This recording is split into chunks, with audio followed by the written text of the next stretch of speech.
Hello student. तो इस video में मैं इस इस पेज को पूरे पढ़ के बता देती हूँ। तो भारत के संवैधानिक विकास का इतिहास। भारत में संवैधानिक विकास दो प्रकार से हुए। ईस्ट इंडिया कंपनी का शासन, जिसे चार्टर एक्ट कहा जाता है, जो 1773 से 1858 तक हुआ था, और ब्रिटिश ताज का शासन, जो 1858 से 1947 तक हुआ था, जिसे अधिनियम के नाम से जानते हैं। राजगोपालाचारी फार्मूला 1994 में आया था। वेवेल योजना 1945 में हुआ था। कैबिनेट मिशन 1946 में हुआ था। माउंट बेटन योजना 1947 में हुआ था। बाल्कन प्लान 1947 में हुआ था। भारतीय स्वतंत्रता अधिनियम 1947 में हुआ था। तो इसमें तीन चीज़ 1947 में हुआ था: माउंट बेटन योजना, बाल्कन प्लान, भारतीय स्वतंत्रता अधिनियम। ये तीनों 1947 में हुआ था। कैबिनेट मिशन 1946 में आया था। उससे पहले वेवेल योजना आया था 1945 में, और राजगोपालाचारी फार्मूला 1944 में आया था। उसके बाद था 1773 का रेगुलेटिंग एक्ट, आप लोग को पता ही होगा। इसमें बंगाल के गवर्नर को गवर्नर जनरल का नाम दिया गया तथा मद्रास एवं बम्बई के गवर्नर को भी बंगाल के गवर्नर जनरल, उस समय के गवर्नर जनरल थे लॉर्ड वारेन हेस्टिंग, के अधीन कर दिया गया। पहली बार कंपनी के राजनीतिक एवं प्रशासनिक कार्य को मान्यता मिली। भारत में केंद्रीय प्रशासन की नींव पड़ी।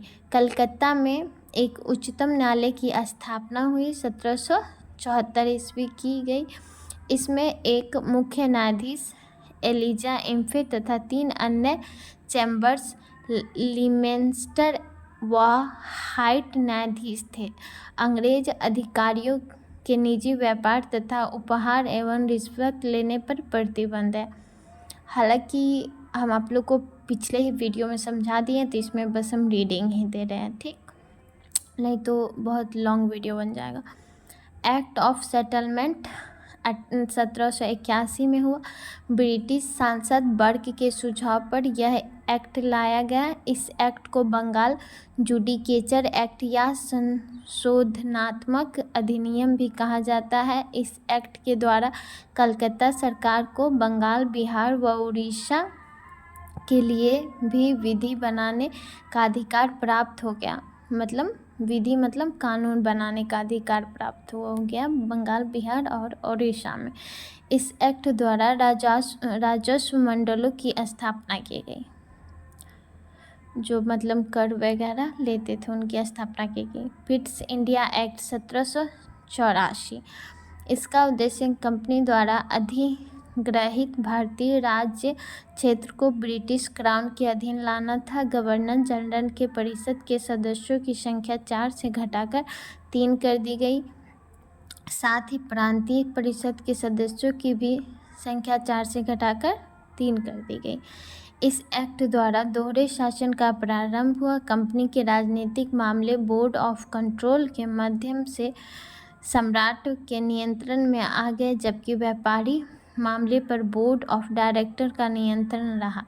गवर्नर जनरल के परिषद को युद्ध संधि, सैन्य शक्ति, राजस्व तथा देशी रियासतें के अधीक्षण आदि की शक्ति प्रदान की गई। Governor general board of control की अनुमति के बिना देशी रियासतों के साथ संघर्ष अथवा सहयोग की शुरुआत नहीं कर सकता था। 1793 का चार्टर एक्ट, इस एक्ट के माध्यम से BIC ब्रिटिश इंडिया कंपनी का भारत में व्यापार का एकाधिकार 20 वर्षों के लिए बढ़ा दिया। वह भारतीय राजस्व से नियंत्रण बोर्ड के सदस्यों व कर्मचारियों को वेतन दिया जाएगा। 1813 का चार्टर अधिनियम, स्थानीय स्वायत्त शासी संस्थाओं को करारोपण का अधिकार दिया गया। कंपनी को अगले 20 साल के लिए भारतीय प्रदेशों तथा राजस्व पर नियंत्रण का अधिकार। कंपनी का भारतीय व्यापार से एकाधिकार समाप्त कर दिया गया, किंतु चाय के व्यापार तथा चीन के साथ व्यापार पर एकाधिकार अभी भी बना रहा। ईसाई मिशनरियों को भारत में धर्म प्रचार की अनुमति दी गई। भारतीय शिक्षा पर प्रति वर्ष 1 लाख रुपए खर्च करने का उपबंध। 1833 का अधिनियम। गवर्नर जनरल को संपूर्ण देश के लिए एक ही बजट तैयार करने का अधिकार दिया गया।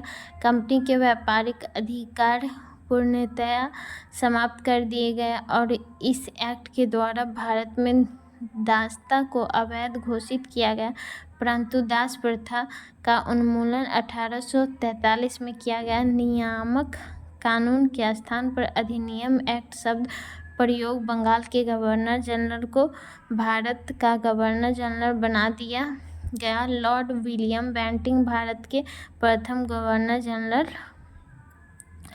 बने। चौथा विधि सदस्य शामिल कहा गया। 1893 का चार्टर अधिनियम। इस अधिनियम द्वारा पहली बार विधान परिषद 6 सदस्यों की स्थापना की गई। पहली बार विधायी कार्य को प्रशासनिक कार्यों से अलग किया गया।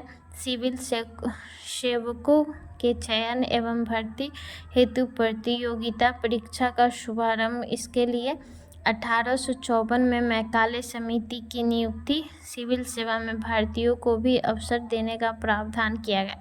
1858 का भारत शासन अधिनियम। 1784 के पिट्स इंडिया एक्ट के तहत लागू दोहरी शासन अवस्था को समाप्त कर दिया गया। बोर्ड ऑफ डायरेक्टर 1773 तथा बोर्ड ऑफ कंट्रोल 1784 को समाप्त कर दिया गया।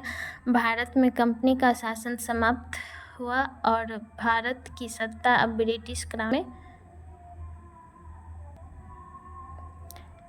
ब्रिटिश क्राउन के हाथों में। एक नए पद भारत सचिव तथा उसकी सहायता के लिए 15 सदस्यीय 7 सदस्य निदेशक मंडल। कंपनी से व ब्रिटिश सरकार द्वारा 8 सदस्य भारत परिषद का गठन। भारत का गवर्नर जनरल अब वायसराय कहा जाने लगा, क्योंकि यह भारत में ब्रिटिश क्राउन का प्रतिनिधि था। महारानी विक्टोरिया ने इसी अधिनियम में भारत मलिका की उपाधि धारण की। लॉर्ड कैनिंग भारत का प्रथम वायसराय बना। मैं इस वीडियो को अपलोड करती हूँ फिर और नेक्स्ट वीडियो में मैं फिर अपलोड करूँगी।